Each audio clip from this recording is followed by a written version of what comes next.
This is the fifth part of probability videos, and we are going to deal with normal distribution.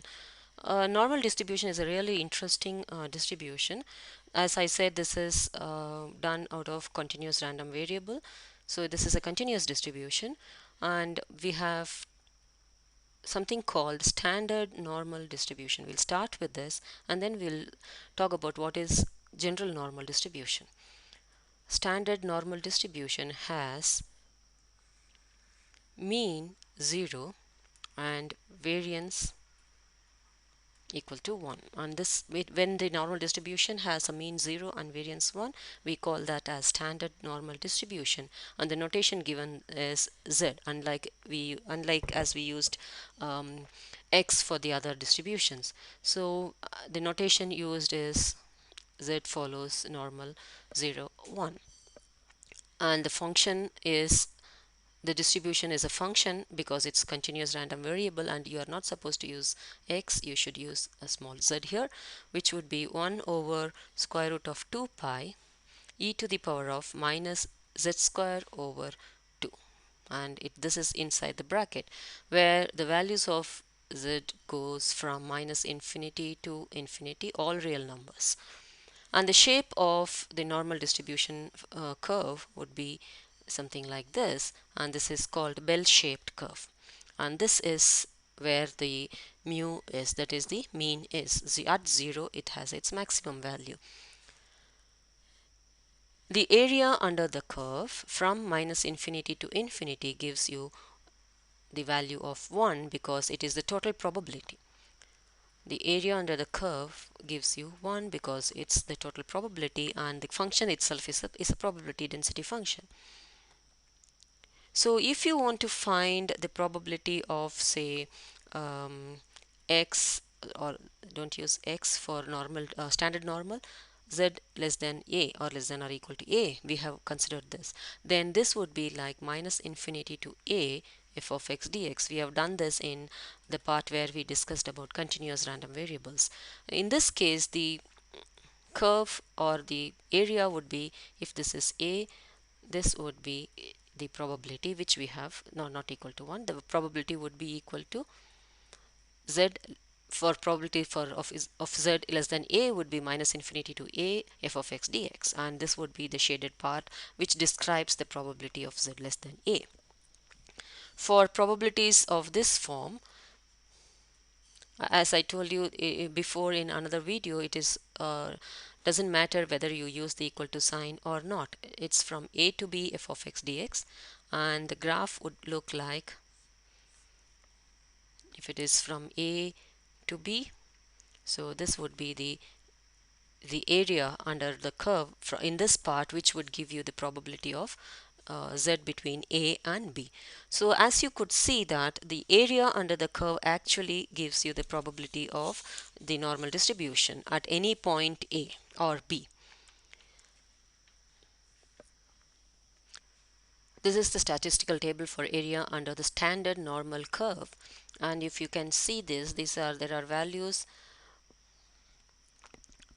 on each row, 0.1, 0.2, and if you look along the columns, you have 0, 0.01, 0.02, etc., etc. So this is how the table for area under the curve for standard normal distribution is seen, and you can see that p is equal to p of z less than or equal to 0. If the question is asking to find what is p of z less than 2.53, for example, then what you need to do is go across the value where you have 2.5 across the row, and you have 0.03, and combining together at this point you have the value for this probability, which means that you are finding the probability of, that is, you are finding the area under the curve from minus infinity to 2.53. So, and this gives you the probability.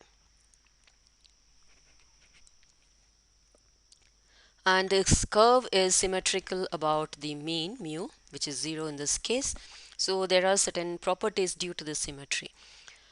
What if you are asked to find p of z greater than or equal to or some number? So this means it is on the other side. It's like the shaded part is here, and we know that all the formulas in built in into the calculator, and even in the table gives you the values from minus infinity to that particular point. So in order to find the values above, the same way you have to minus p of z less than or equal to 1.5.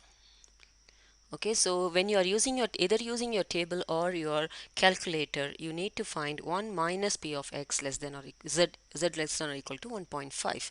So in your calculator you can use normal CDF for 1.5. We'll come back to this later. Again, what if the question is in between 2 points, 1.5 and 2.6? The shape would be, the shaded area would look like this. Here it is 1.5 and you have 2.6. So this is the shaded part. So you can see that you need to find this the area from 2.6, and then you can subtract 1.5 from 2.6. So it's easier. You have to find z less than 2.6 minus p of z less than 1.5. Okay, remember it's less than, you can use it less than or equal to, doesn't matter. So it's like you have to subtract. So it's always better that you use the diagram before you go into the decision of what to do. The next would be like if you are asked to find, say, with a negative number. This would be in here. So somewhere in negative 1.5, and you are asked to find the value of the area at this position. You cannot have negative numbers. As you must have seen the table, it starts with positive 0, 0, 1, 2, 3, 0 0.1, 0 0.2 and so on. There are no negative numbers. So because of the symmetry, this is equal to this area where it is 1.5. So this is actually the same as z greater than 1.5, and as we have just done, this is same as z less than or equal to 1.5, 1 minus p of z less than or equal to 1.5. Okay, again there is no problem with equal to sign for continuous random variable. Okay, what if the question is something like from negative to positive, negative 1.5 to positive, say 2.6 or 2.5, something like that. So how would you deal with such questions? Your graph would look like this. So this is negative 1.5 and this is 2.6. So you need to find the area on this place under this curve and at this place. Okay, now you can actually see that it can be done in the same way. You can actually do that z less than 2.6 minus p of z less than negative 1.5, as we have done before in this case, right? We can do the same thing. This is okay, we can easily find what is z less than 2.6, but how do you find for p of z less than negative 1.5? This again we did it in this case. So this is equal to 1 minus p of z less than or equal to 1.5. So totally altogether this would be p of z less than 2.6, this is z, and minus p of minus 1 minus p of, let me do it again, p of z less than 2.6 minus, and this part is the whole part here, 1 minus p of z less than or equal to 1.5. So you can use your calculator or the table, whatever, and you can find the values there and substitute and get the answer. Now how to use your calculator for this? So in your calculator you will be using this function, normal CDF of lower value, which is here somewhere in negative infinity, right? So you can't actually plug in negative infinity, so plug in some really big value, maybe negative 1000, and then the upper value in this case it is 2.6, and the mu, whatever mu is been given and whatever the sigma is given. Remember, this is sigma, that is very important here. you are entering the sigma, while the formula would be given as 0 and 1. We'll come back to that later. So this would be minus 1000, 2.6 and 0 and 1 for standard normal distribution. So I'm insisting on the word standard normal distribution because that follows n01. So this is how you use your calculator to find the value for this, and you know how to do this now. Once it is you just have to remove this and put in 1.5 here. And let's move on to just normal distribution, general normal distribution.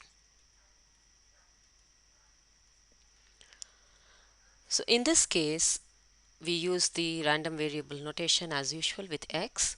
This follows normal distribution with mu as mean and variance as sigma square.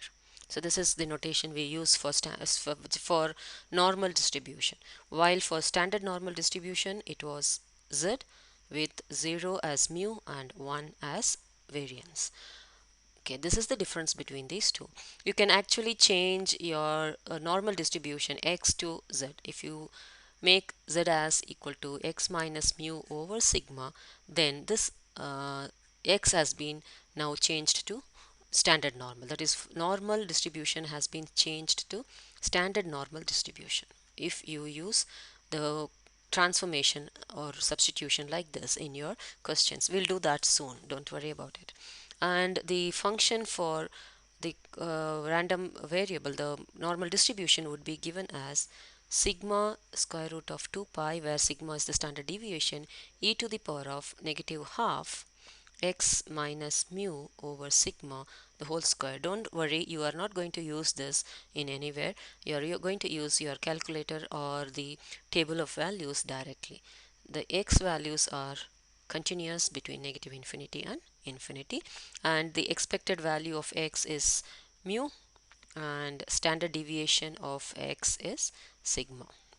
All these things are already known, and the graph for just normal distribution would be like this. The curve here is symmetric to the value around the value mu. So here the curve is equal on this side of mu and on this side of mu. So all those things that we have done with 0 as mu would have shifted to this. And when you standardize this, this is known as standardizing. If you are substituting like this, then you are standardizing the normal distribution. When you are standardizing this, you are shifting the curve towards this point, and actually you are shifting it to so that this curve would look like this. That's what you are doing while you are standardizing it. We'll soon see why you are doing this. Again, in the same way, the total area is always equal to 1, and you can use all the properties that I have told you for normal distribution. The same thing for x less than or equal to a, p of x greater than or equal to a, and p of x between 2 points, or whether it is negative or positive. For all those things, it's the same as you did for standard normal distribution. So why do we change this? Why do we standardize this? In your table, you cannot use the distribution with a mu or sigma. This is the table does not provide you this. It provides you only for standard normal distribution. Hence, any given question with a value for mu and sigma square other than 0, 1, you need to change this to this, and then which follows 0, 1, and then for that you need to go for your table of values. So this is why you change it if you are using table of values. In some GDCs, you can directly write them as norm CDF of lower value, which is really low. We have done this just now, upper value, and mu and sigma should be plugged in for this particular function. So this is for if p of x is less than or equal to x. Remember, this is sigma, whereas your normal distribution would be given in sigma square. Say for example, a random variable follows the normal distribution mu or 100, comma 9. which means you are substituting for px less than or equal to say 4, you are substituting normal CDF, you're plugging this in. Lower value could be any really low number, and upper value should be 4 because it's 4 here, and your mu is 100, but this place should not be 9, it should be 3. So this is what you're supposed to plug in, and you'll get the value here.